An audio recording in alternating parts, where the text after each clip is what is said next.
محمد بن قاسم اسلامی تاریخ کے ایک نوجوان سپہ سالار تھے جنہوں نے صرف 17 سال کی عمر میں سندھ کو فتح کیا۔ ان کا مشہور واقعہ 711 میں پیش آیا جب راجہ داہر کے ظلم و ستم سے تنگ آ کر سری لنکا کے بادشاہ کی ایک درخواست پر خلافت بنو امیہ کے گورنر حجاج بن یوسف نے محمد بن قاسم کو سندھ روانہ کیا۔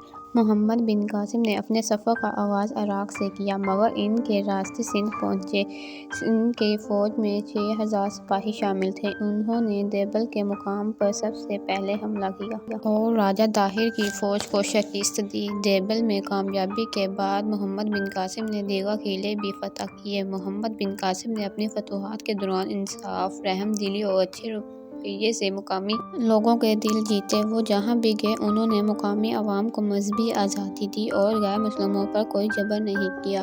محمد بن قاسم نے راجہ داہر کا دارالحکومت الور پر حملہ کیا تو ایک زبردست جنگ کے بعد راجہ داہر مارا گیا اور اس کے بعد سندھ مکمل طور پر فتح ہو گیا۔ محمد بن قاسم کی قیادت میں سندھ میں اسلامی سلطنت قائم ہوئی جو عدل و انصاف پر مبنی تھی۔ ان کی فتوحات نے برصغیر میں اسلام کی بنیاد رکھی اور سندھ کو باب الاسلام کہا جاتا ہے۔